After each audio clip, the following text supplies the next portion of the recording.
started. Okay. So today we're going to cover 10.7, and then we're going to do 10.8. And we covered chapter 10 in Cal 3 at this college, so I'm going to go relatively quickly. My aim is to just remind you of these things, not necessarily to teach you from scratch.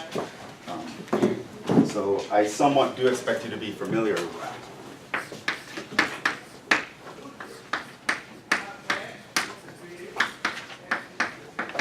The title is Parametrized Curves.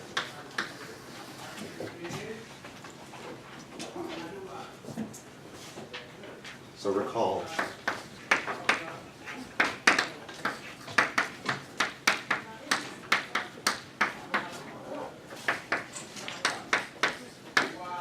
R3 just means it's three-dimensional space. It still applies to two-dimensional space, except you use two components instead of three.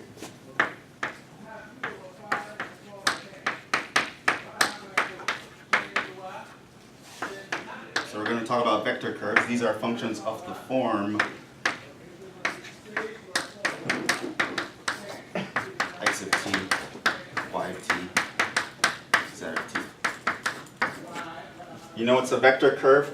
T is called the parameter. It's labeled t because it often represents time. And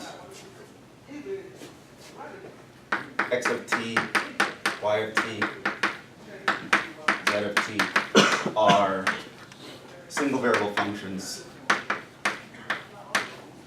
That's how you know it's a curve, because there's only one variable. If there were two variables, it would be what? Huh?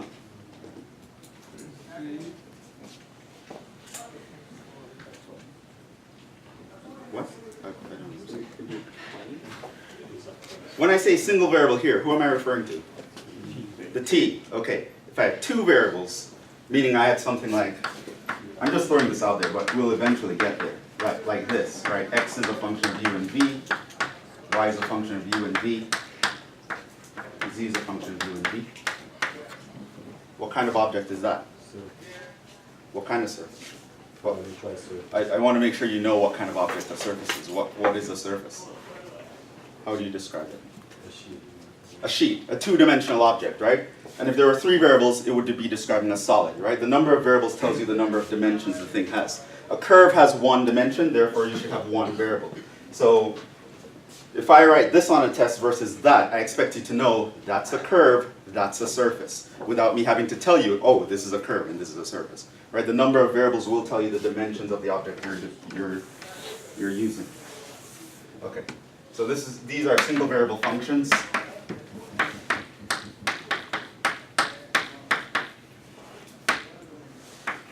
That describe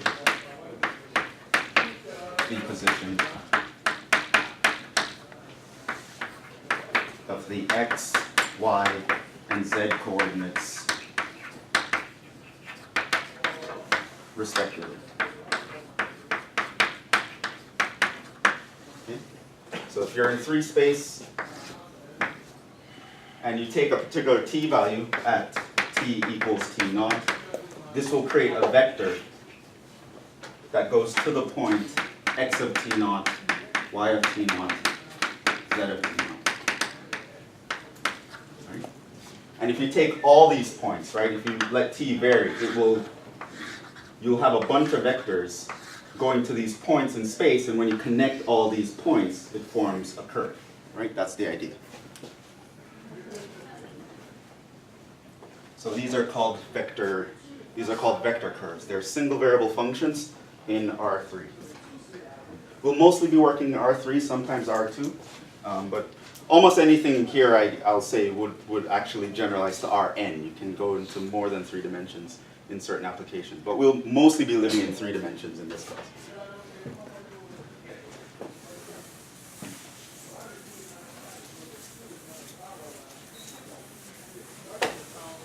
What else do I want to tell you about vector curves?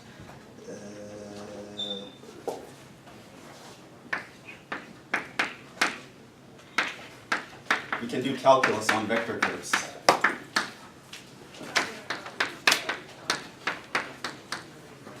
right? By calculus, I mean limits, derivatives, integrals. Right, so how you define it, something like you can say you can differentiate with respect to t the curve r of t.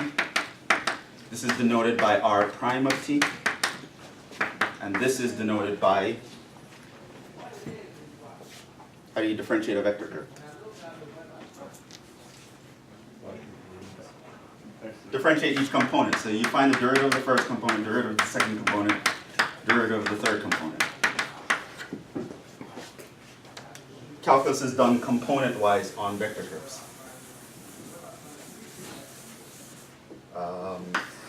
We can also find the integral of the vector curve.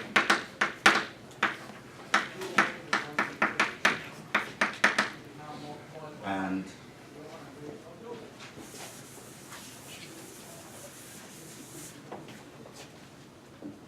this will be basically, again, it's done component-wise. Integrate the x component, integrate the y component, integrate the z component.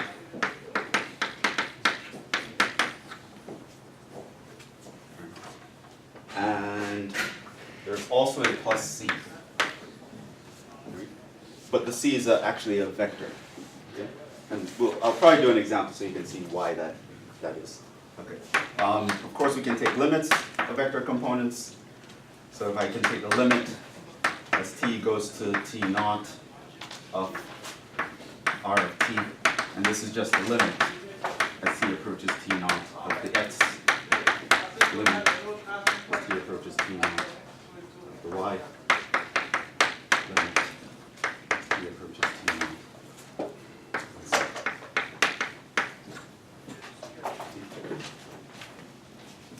So we can have a vector curve where each component has a single variable function. That function describes what point in space the vectors point to.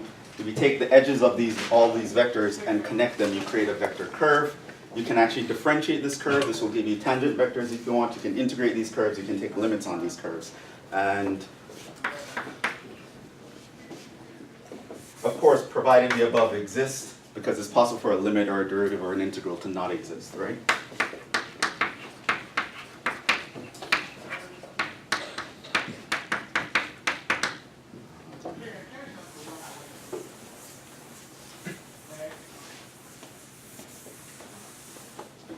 So let's say, for example,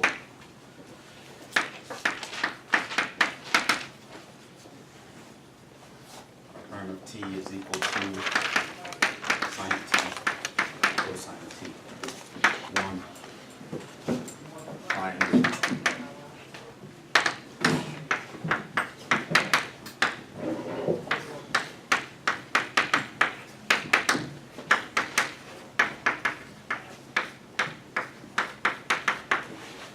And let's just find these three.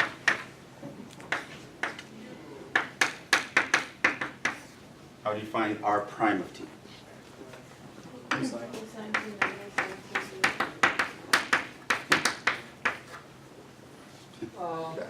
Professor, can you go a little slowly? Slower than what? When you are writing on that side, I cannot see it. So, like, if you so when you are writing this side, I'm kind of falling behind. So if you like go a little slowly, that's better. I'll try. But in chapter 10, we're not going to go slow in general. But yeah, I don't expect to be saying anything new here, and we're recording it, so if you might want to, if your notes aren't up to par, it's okay, you can check the videos later. But B, how do we find the integral of r of t?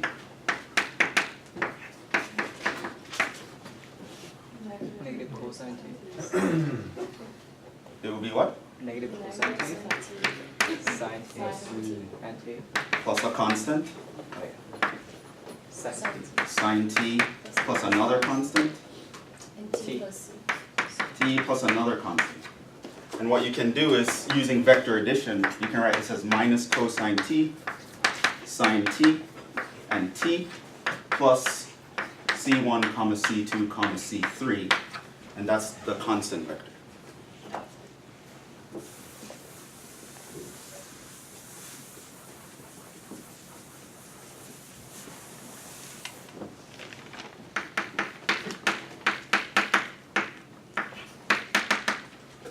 So this would be minus cosine t, sine t plus c.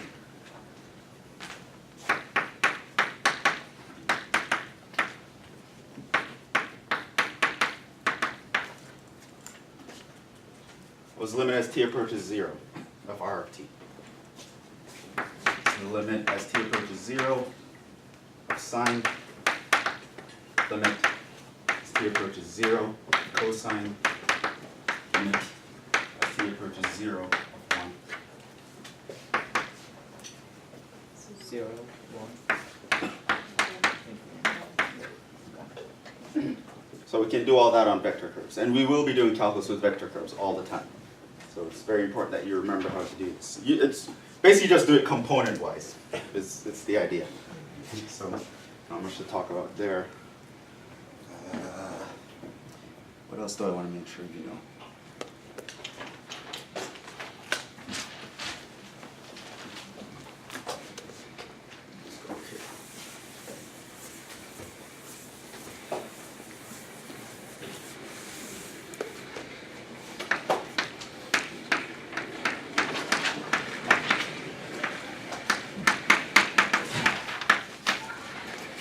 If you write a curve and you write it down, it looks like this: x of t, y of t, z of t. We say it is in vector form.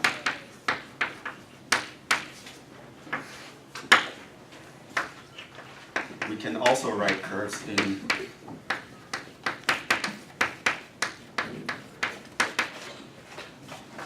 so-called parametric form.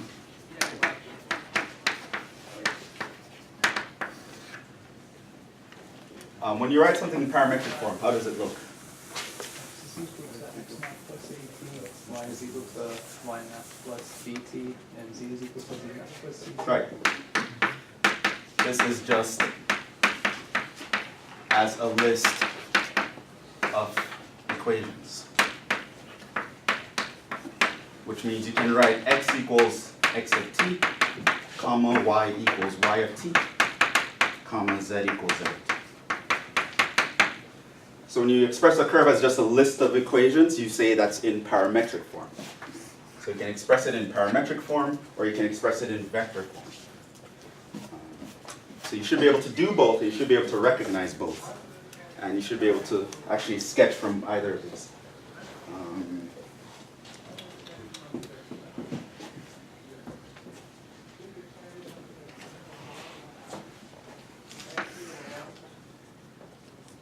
So here's something I expect you to know how to do.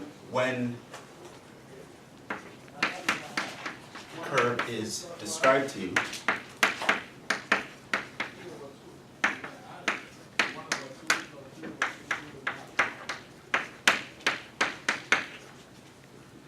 you should be able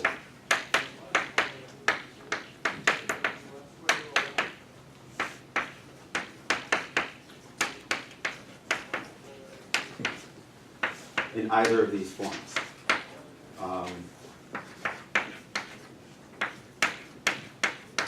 You should also be able to sketch it.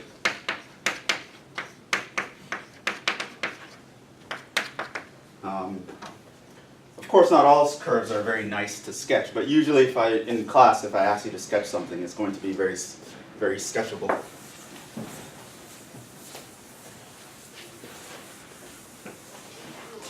So there are two things I expect you to be able to do. One, you should be able to actually write it as a vector form or a parametric form. Two, you should be able to sketch it. For one, this is called parametrizing the curve.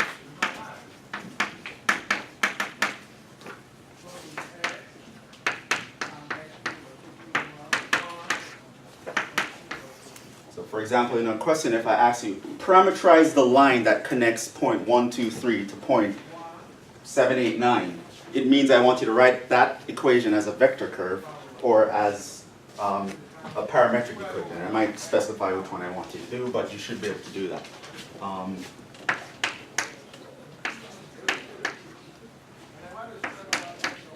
There are some common curves we'll want to parameterize.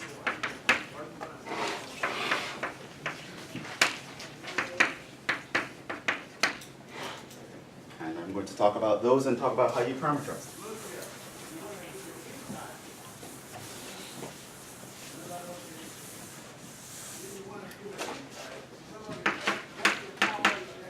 First one is lines. It'll be very often the case where I ask you, here's the equation of a line, I need you to parameterize it, right? Usually in this case I would describe it as the 2 points that the line passes through, or I'll give you a point in the direction of a line.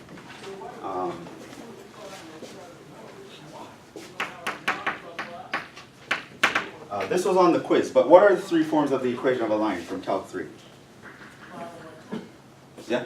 R equals to RL plus TV. R of t equals? R O of t, R not of t plus t, TV. Plus? T of TV. Okay, and that's the vector. Expressed in a different way. Well, what would that look like? Because I want you to be able to recognize it if I give you in another form. What do the components look like? Yeah? Would be the first component R naught. Oh, you want it all together? Just give me. Okay, so I guess Rx naught plus TEX naught. Well, let's say AT. Yeah, sure. And then Y naught plus. And Right? You know that a vector curve is the equation of a line if each component is linear. Each component has to look like y equals mx plus b from Calc 1. By the way, y equals mx plus b, right? If you see something like that in Calc 3, what kind of object is that? Huh? Slope. What do you mean it's a slope? What? This whole thing. What kind of object is that? It's not a line. So any of you who wrote y equals mx plus b for the equation of a line on the quiz, that was incorrect. You see that in this class. What is that? It's a plane.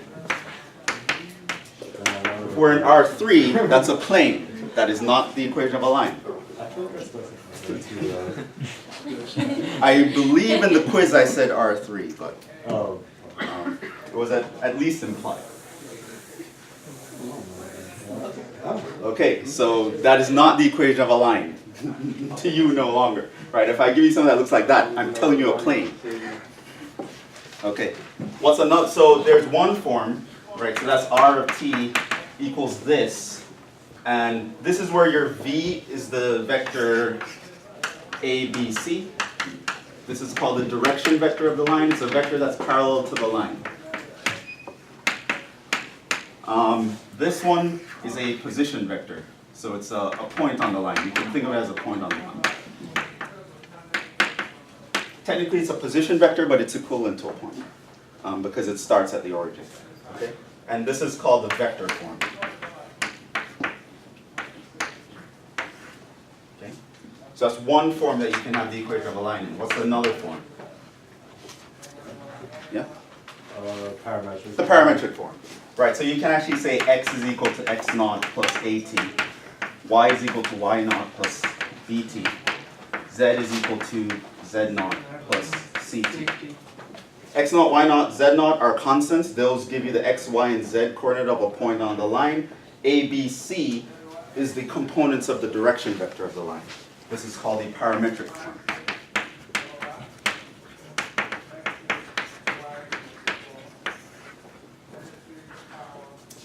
What's another form for the equation of a line?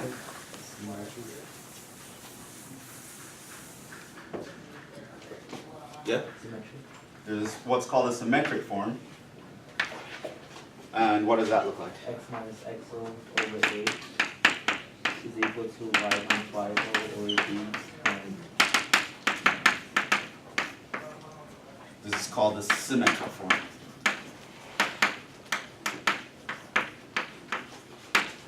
So again, in terms of expectations, I expect that if I write any of these forms on a test, you should be able to recognize, oh, that's a line.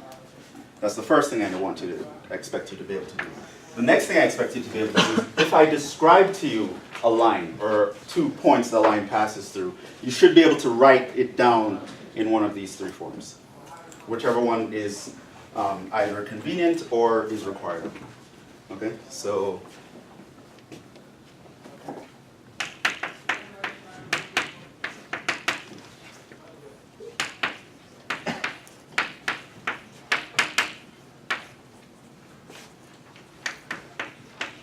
by creating a line, I mean parametrize line segment.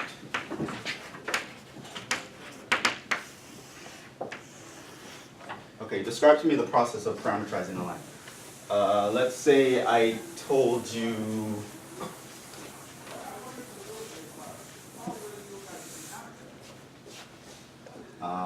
say one case, I say given 2 points on the line. So let's say I told you that x1, y1, z1, and x2, y2, z2 are on the line.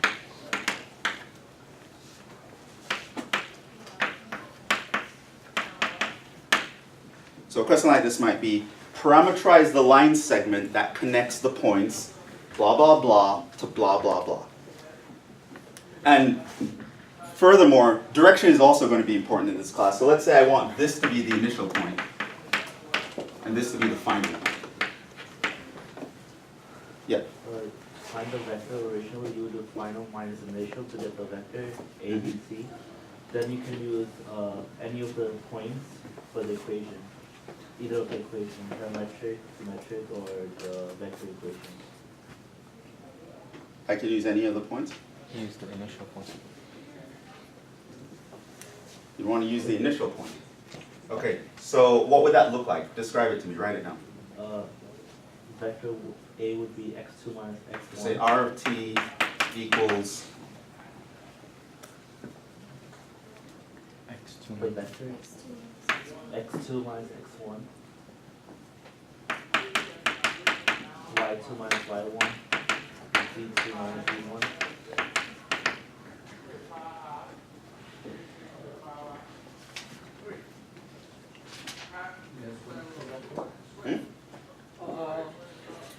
What would be yes? Plus T times ABC. No. divided by AB? Oh no, you're adding it in. T and then the point, Multiplied by t and then the plus the point, plus the point. Which point? initial. Initial x, y, c. It's the same thing, but I usually prefer to write the point first. But in one big thing, it's going to be x1 plus x2 minus x1 times t, comma, y1 plus y2 minus y1 times t, z1 plus z2 minus z1 times t.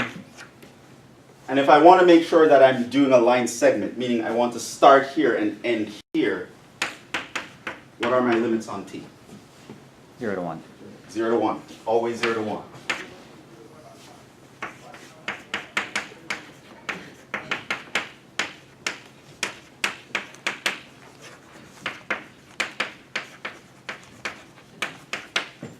So if you're using this method for writing a line, there are other ways to parameterize a line, but using this method, it will always be t from 0 to 1. So if I tell you parameterize a line from here to here, and you're like, you didn't tell us what the limits of t was, that was on purpose. I don't want, you should know that it's 0 to 1. Yes? Would you say point off if we use the final point instead of the initial, or we have to use the initial point? Like, Well, why is it that this works? If t equals 0, what happens? yeah. You notice that this is gone, and you're currently at x1, y1, z1. If I instead use x2, y2, z2, it means when t is 0 at the beginning, you would have started here. So it's important to choose the initial point. Direction is very important. Professor, Yes. so why would we always 0 to 1, the t values, the limits? For the reason I just said, if t is 0, Uh-huh, you will be at the point x1, y1, z1. okay, When t becomes 1, right, The x1 minus the x1 kills each other, and you'll just have x2, y2, z2. Oh, okay. So it guarantees that you start at this one and end at that one. Okay. So one way you want to think about it is you start from the initial point, figure out what you have to add or subtract to get to the final point, and then you put that here. So let me show you an example of that. Parametrize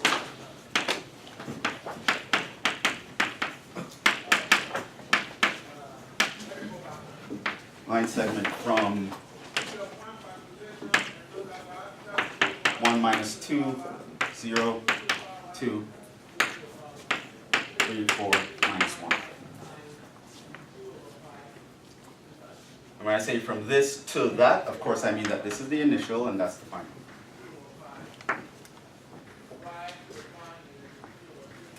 There are many situations in which direction will change your answer in this case, so it's very important that you pay attention to who's the initial and who's the final. Okay. So here, if I say parametrize this, right? I didn't specify a certain form, so I'd probably just end with a vector form. So how do you think of it? Well, what's happening to the x? It starts at 1.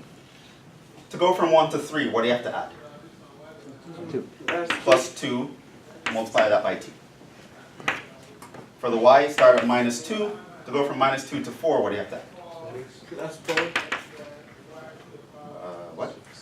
6, right? Plus 6. And then multiply that by t. Zeros, z starts at 0. What do you have to add or subtract to get to minus 1? Just minus 1 times t. T goes from 0 to 1. You'll now parametrize that line segment. That is a straight line that goes from the point blah to the point blah. And this is the vector form of the line.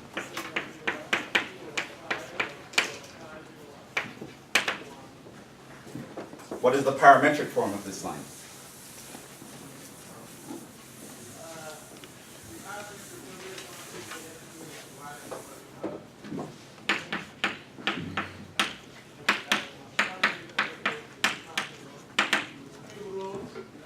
X equals 1 plus 2t, y equals negative 2 plus 6t, and z equals negative 1t, or no, just negative t.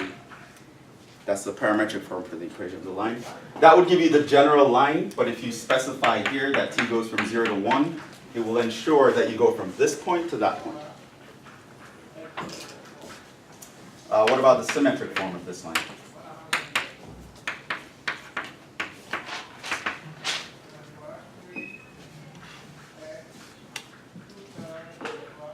Yeah? X minus 1 divided by 2 is equal to y plus 2 divided by 6, which is equal to 0 to negative 1.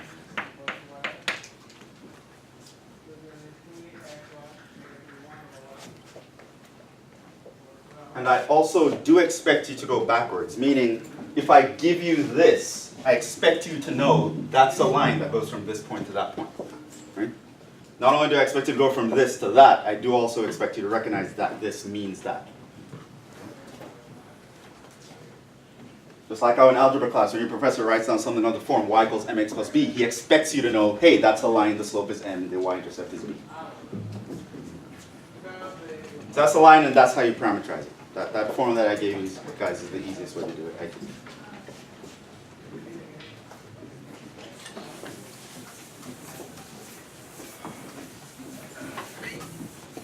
Another thing I'll often ask you to parametrize is a circle.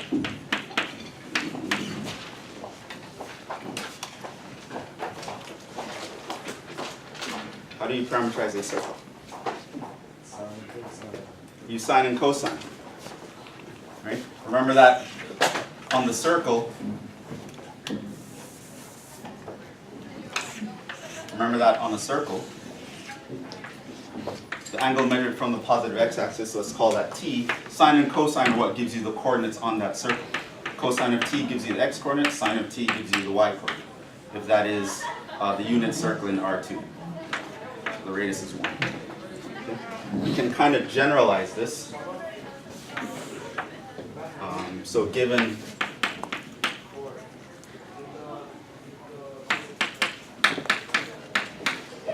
We're going to think of it in R2 in order to come up with it. But given that in R2 you have x minus h squared plus y minus k squared equals r squared. In R3 that's a cylinder, but in R2 that's actually just a circle of radius r centered at h comma k. What you do is you use the Pythagorean identity. So this guy you can set to inside here. You can set to r cosine t. This side you set to r sine t.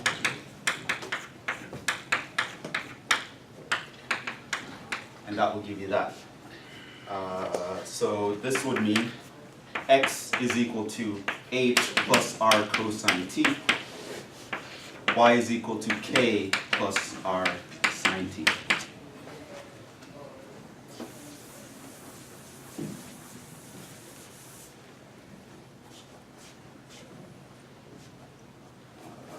Compass.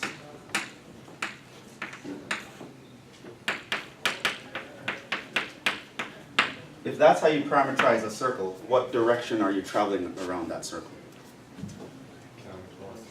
Counterclockwise. Right? So if the x is the cosine and the y is the sine, you're moving counterclockwise. You could actually interchange these and you'll still get a circle, but you'll go the other way. Right?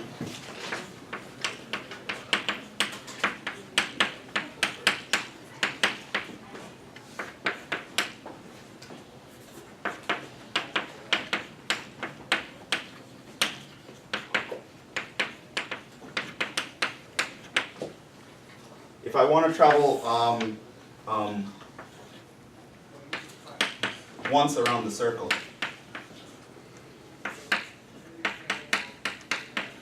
what are the limits of t? 0 to 2 pi, right?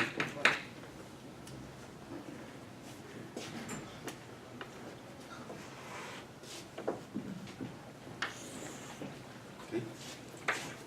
What if I wanted to travel from here to here? 0 to pi over 2.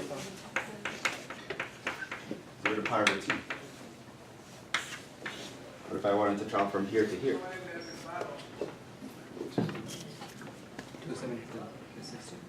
3 pi over 2 to 2 pi. 3 pi over 2 to 2 pi. What if I wanted to travel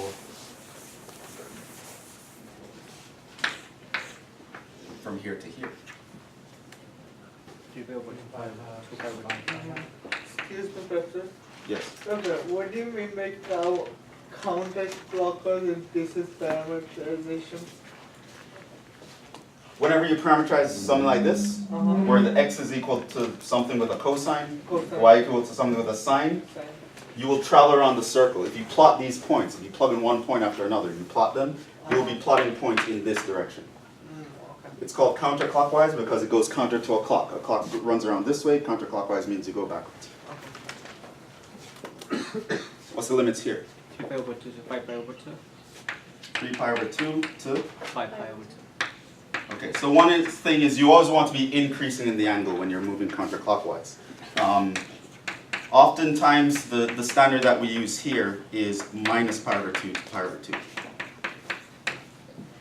If you said something like 3 pi over 2 to pi over 2, that would be incorrect. Right, because that's decreasing.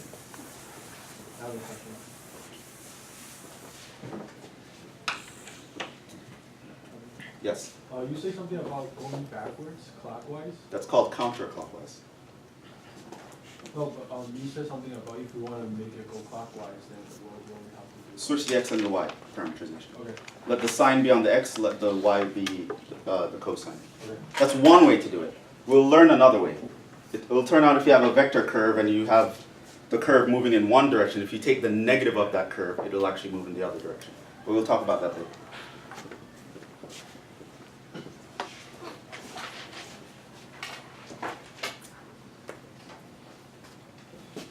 Okay, so circles and lines, they show up all the time.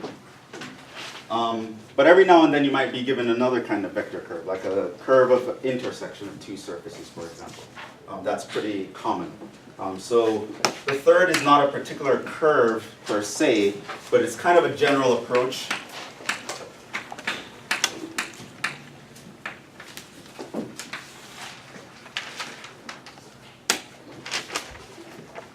And the idea is, if you wanted to do the general approach, is to write each variable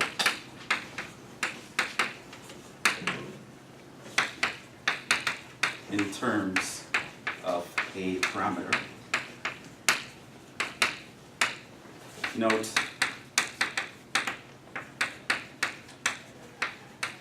you may choose one of the given variables as a parameter.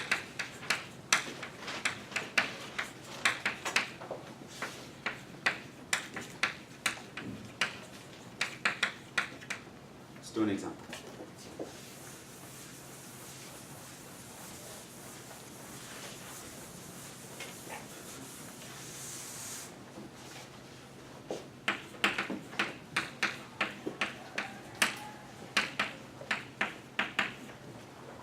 I want you to parameterize the following.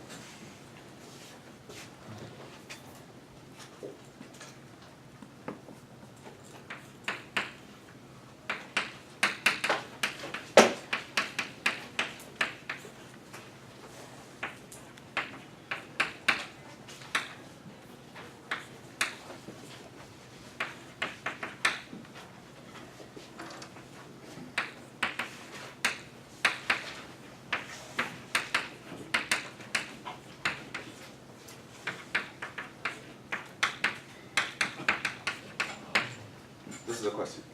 Okay. Parameterize the intersection of these two surfaces. Wait.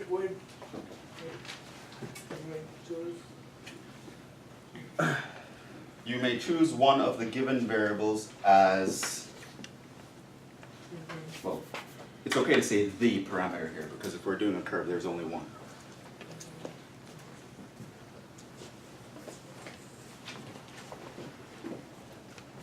What kind of surface is this? Parabola. Parabola is not a surface. Paraboloid. Parabola. Not a paraboloid. It looked like a cup. No. It's a U that's also like plane. Right. It's called a parabolic cylinder. Anything that has a shape that's strict spanning an axis, it's called a cylinder. This happens to be a parabolic cylinder because if you slice it cross-sectionally, you'll end up with a parabola. Okay? What would the cup look like? She mentioned a cup. You know, like if you want to. What shapes of the purple? Huh? I don't No, I think what she meant to do something like this, right? That's what you're talking about? Yeah. Yeah. What would the equation of something like that? Give me an example of an equation like that. You need plus y squared Oh. to get that. With x squared by itself, you don't get that. Okay? The idea is when one of the variables are missing, what happens is you just get, let me do this, like y equals x squared. You just get that shape, but the missing variable, that shape is propagated along that axis. So notice here that z is missing. It means you have y equals x squared in the xy plane, and it runs along the z-axis. Right? So you get what's called a cylinder. It's one curve propagated along an axis. And you know what axis it is by the guy that's missing. Okay? So a cup is not a cylinder, so all the variables should be present. Yeah, so y equals x squared would actually look like that. And z equals 1 would be, of course, a plane that's cutting through this, right? And so the curve we actually want to parameterize is the curve that looks like this.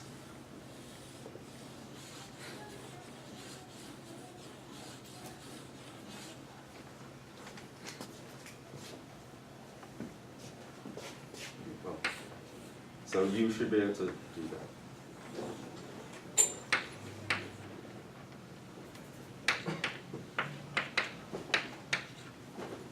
So that would be the curve that you're parametrizing. Okay, how do you go about doing that?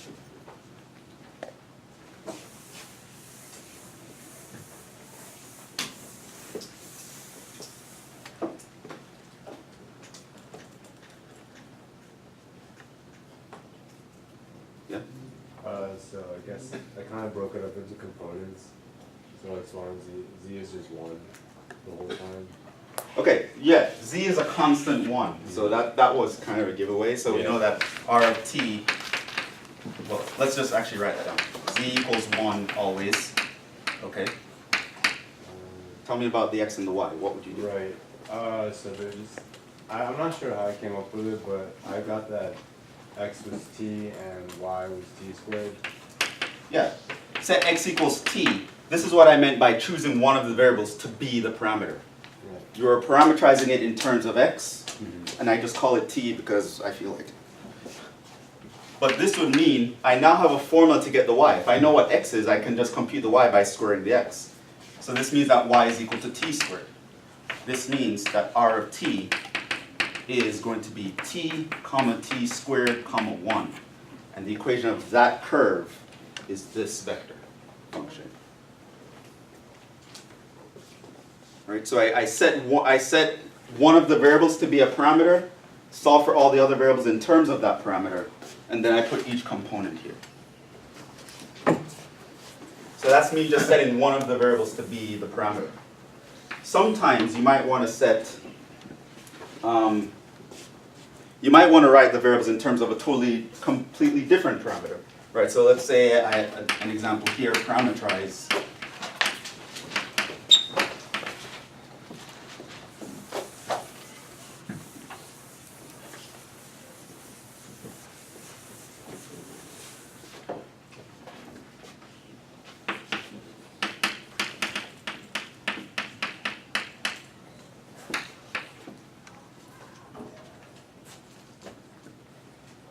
We had this guy last time. Let's actually do that again.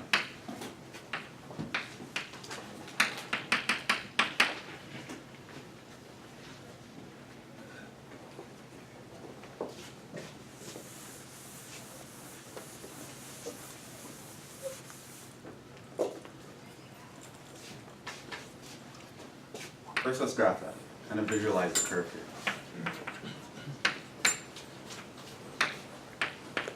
What is this? Parabolic. So it's running up like that. And then Z equals 4 is? Just a plane. That's parallel to the XY plane. So what's the curve that I care about? Is the curve here. This guy.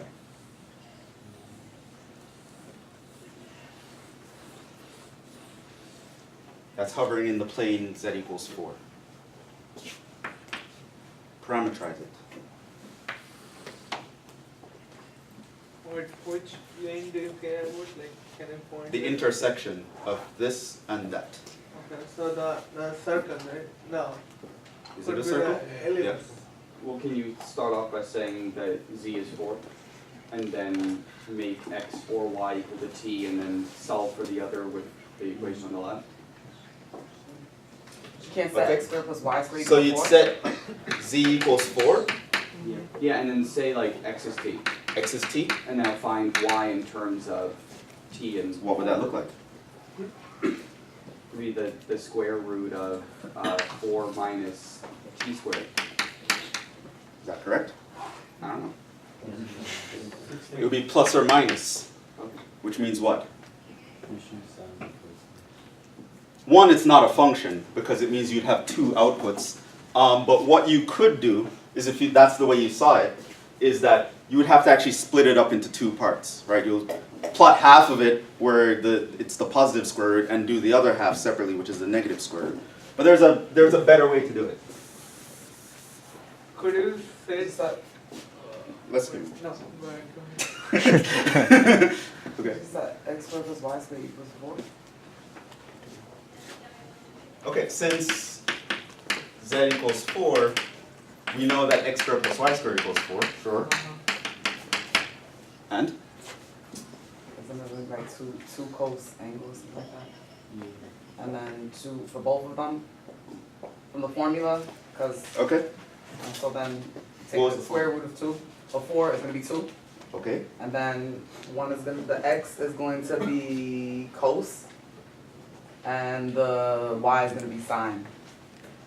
Okay, so the idea is you recognize that as a circle that's in the plane z equals 4, and you don't need to write this down, but I'm being particularly suggestive here. That's the guy. Which means I can now parameterize x and y in terms of something I told you earlier. What would it look like? X would be what, and y would be what? So we cosine and y would be sine. 2 cosine t, 2 cosine t 2 sine t. and 2 sine t. And what about z? Because this is the guy that gives you a circle. Oh yeah. And what about z? It's just 4. 4. And therefore, if I want to parameterize that curve,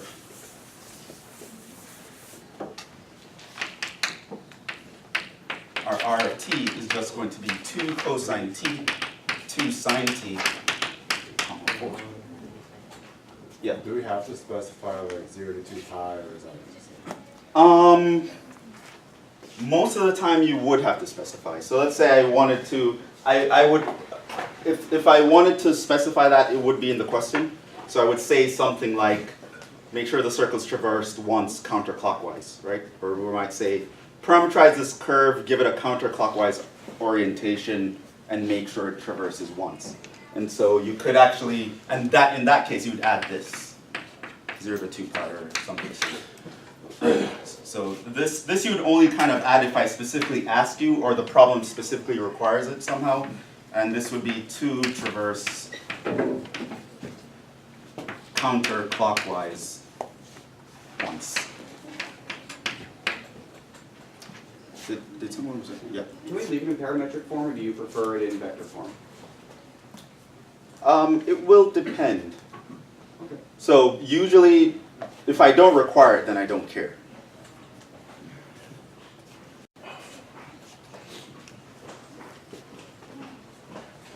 But there are times when I might care. I might actually ask you, write your answer in vector form. If I don't specify how I want the answer to look, then you write it in form. I can tell the difference. I'll know whether you actually have a line or whatever in whatever form you give me. I'll know that you know what it is and I know what it is and we all know what it is. What else is there? We end at 6:15, right?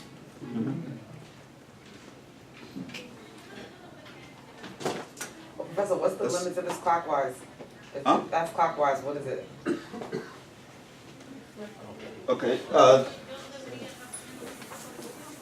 This is kind of beyond where we are at the moment, but I'll just tell you. So, like, if clockwise was specified,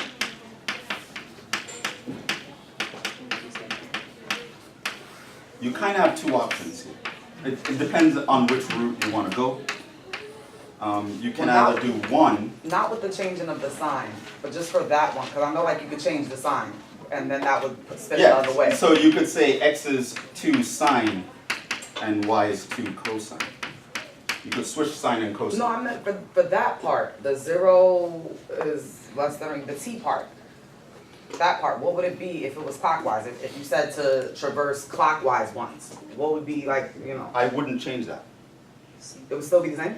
Yeah. Because 0 is always less than 2 pi. I can't put the 2 pi here. It's an incorrect statement.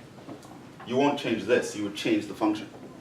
You'd either change the sine or the cosine, or Just make it -4, no? or the second option is to write your r of t to be the negative of that guy. So you'd write -2 cosine, -2 sine, -4. And we'll go the other way. Wait, why -4? Other direction because it'd be going clockwise. No, but that should still be 4. Because it's Where? Oh, well, it doesn't have it, yeah.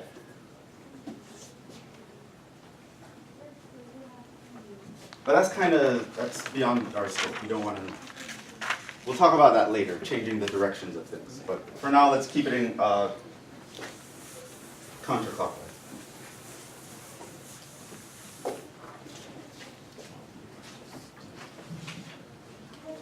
I have a bunch more examples here, so let's do those. Because what we're covering now, this is actually pretty important. It's something we'll be doing all the time, and and we'll be doing it while we're doing other problems. And literally, if I'm writing down a problem, and at some point you have to sketch a curve and figure out the equation, I'm not going to expect you to take a lot of time doing that. I'm expecting you to 10, 20 seconds tops, and that part of the problem should be done. Okay. So How many questions do you give for the test then? Because it's only an hour and like 15 minutes. How many questions do you be given? It depends. Maybe 5. Okay. 5 with 2 parts maximum, something like that. Depends. Because the thinking part wouldn't come from this. It's going to come from the Oh calculus. yeah, the thinking right? part shouldn't come from this, Okay. right? Like if I tell you parametrize a circle that intersects, parametrize the cylinder that intersects this plane, You gotta do I that expect part you to quick. be able to do that in your sleep. Yeah. Okay, so let's actually do some more examples then.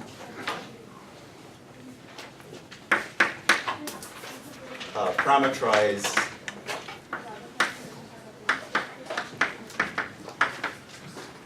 the intersection curve of the following.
This one.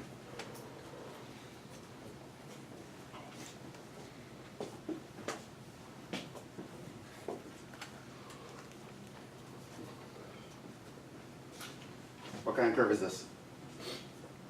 For surface? Circular cylinder. What's it running along? The y-axis. What kind of surface is this? It's a plane. Can you sketch that plane? X plus y plus z equals 1. What does that look like? They each have an intersect on 1, so Right, plug in 0 for 2 at a time. So your x would be 1, your y would be 1, your z would be 1. You connect these two. So it's the plane that slices through the first octant looking like that. Okay, good. Parametrize it.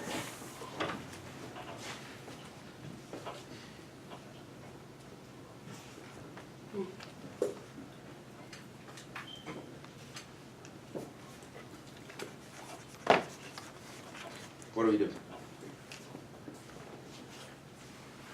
Ideas. So X and Z as cosine of sine. Right. We recognize that, hey, that kind of looks like a circle in R2, so I'm going to set one to be cosine, one to be sine. At the moment, we don't care about direction, so whatever. So I'm going to set x to be 2 cosine t, and my z to be 2 sine t. Then what?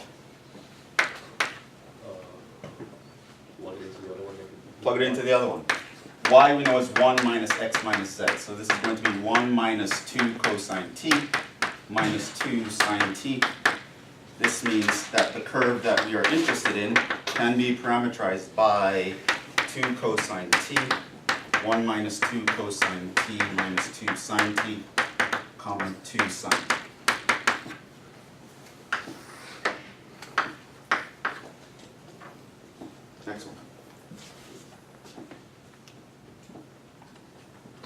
won't worry about the limits now or the direction or all that. We'll cover that later.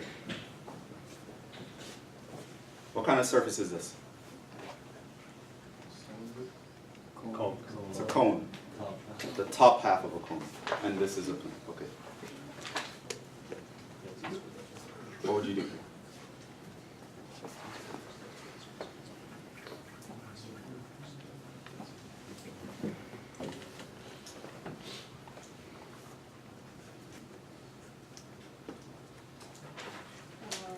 Plug in 4 equal to x squared plus y square root, and then square root it.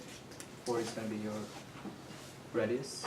Okay, so we have the radical of x squared plus y squared equals 4 is where they're going to intersect. So you have x squared plus y squared equals 4 squared. This means 4 cosine t. x is equal to 4 cosine t. Y is equal to 4 sine t. Z is 4. Z is 4.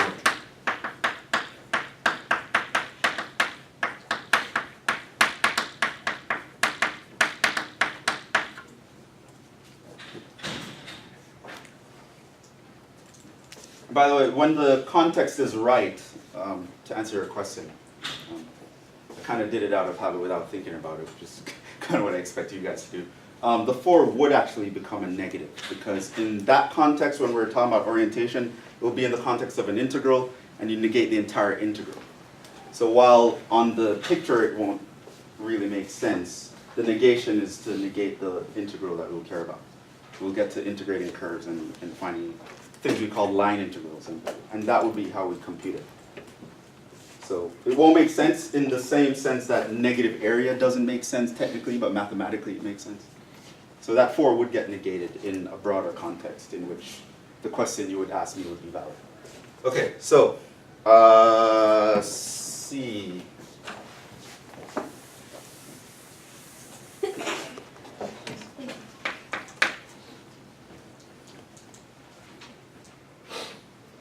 What's this? What's this? Parabola, but you move it over. It's a cylinder, parabolic cylinder. Okay. How do you describe that?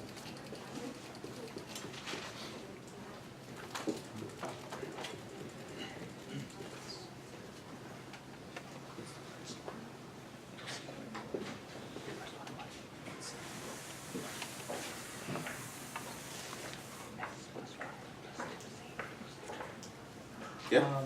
So you said y equals to t. And then x equals 1 plus t squared. And you plug that into the other equation for x. So z in the So 1 first plus equation t would be 4 minus x minus y, right? To solve from here. And I know my x is this and my y is that. So it becomes 4 minus 1 minus t squared minus t. 3 minus t minus t squared. So x is 1 plus t squared, y is t. So that is 3 minus t minus t squared.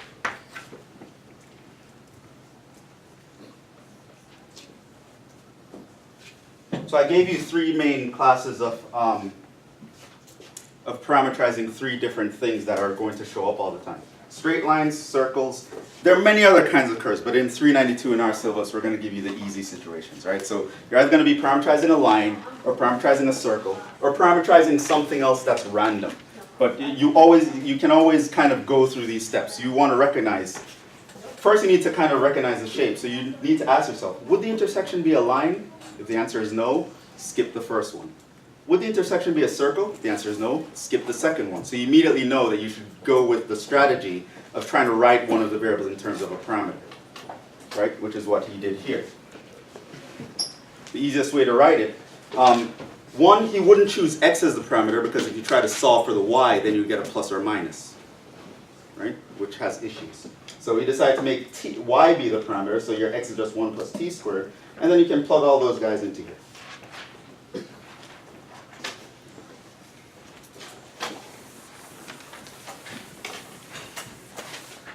Part D.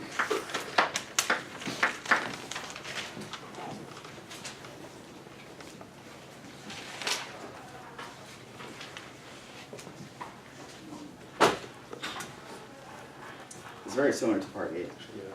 Why did I choose that? I probably wanted you guys to sketch it. Excuse me, doctor. So, can you read it? Like, I cannot see it. D would be x plus y plus It's 2. x plus y plus 2z equals 2, Okay. and okay. x squared plus y squared equals 4. Okay. And let me add another one. Z equals 0.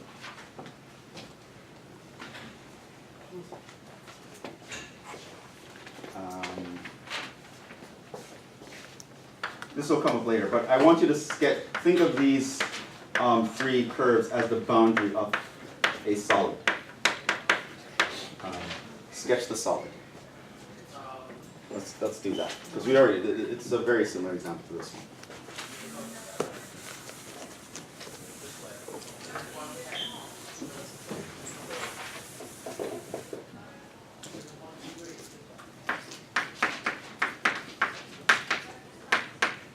Sketch the solid bounded by.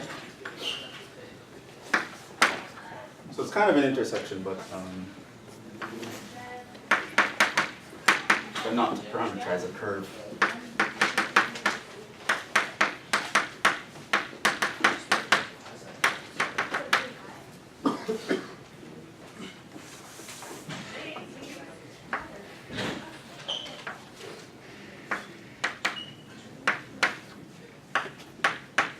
What does it look like? This one, how would you look? Hmm? Okay. X equals 2, drop from X would go to 2, Y would go to 2, Z would pass through 1, there's this triangle thing here. What else would happen? Z equals 1 to limit there. Z equals what? Z equals 0, I'm sorry. Z equals 0, what's Z equals 0? That's just the entire xy plane, right? So let's not worry about that for now. So we know the bottom is cut off by the xy plane. What else? What is this?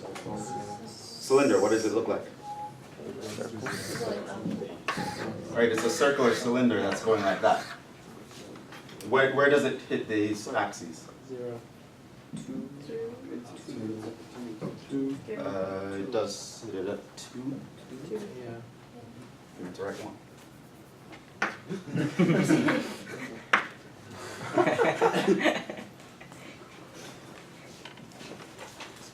For the record, if I give you a question on a test that you don't like, you cannot change the question. Only I have the power to do this. Okay, so put it all together. What would this object look like?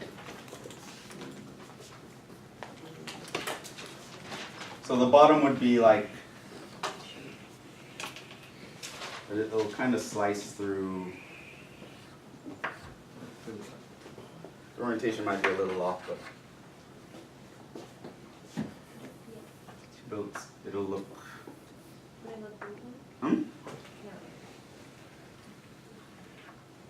It's supposed to look like an oval shape. Like lips. Like an ellipse.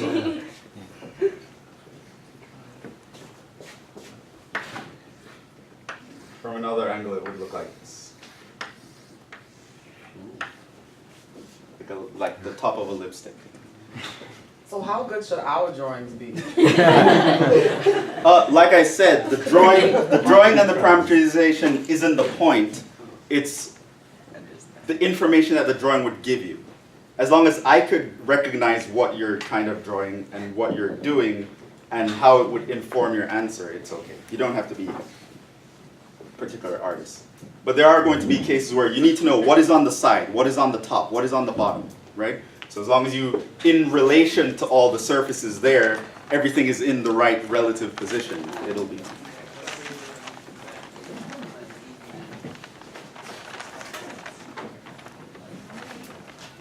One more question.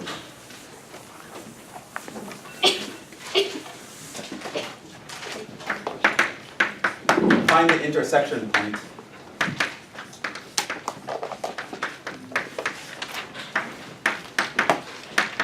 of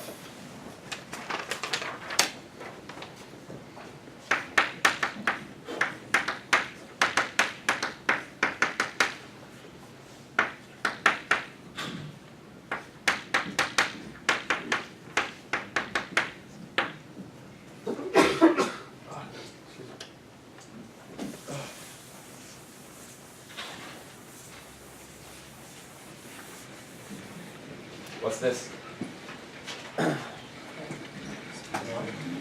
It's a line. And this is a plane, which is why you know the intersection is a point. I didn't have to tell you that. There's a line that's going to pass through a point. I want you to find that point. How do you do it? Yeah, you just kind of plug them in, right? It's where they're intersecting. So this means you would have 2 times 2t minus y, which is t, plus 3 times z, which is 2, equals 5.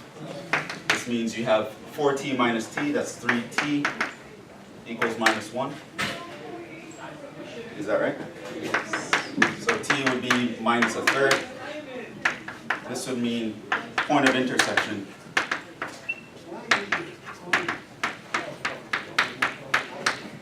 is what? Negative 2/3. Just plug in now this t value into the equation of the line. That's minus 2/3, Minus 1/3. minus 1/3, and 2. So that would actually be the point it hits the plane. Minus 2/3, minus 1/3, and 2. We'll stop there for now. Next time we'll talk about arc length and also begin chapter 13, where all the fun is.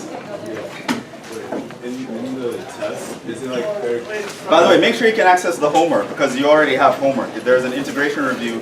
Also, Tuesday we have a quiz. It'll cover Calc 3 topics just like the first quiz did. So Calc 3 topics we haven't reviewed?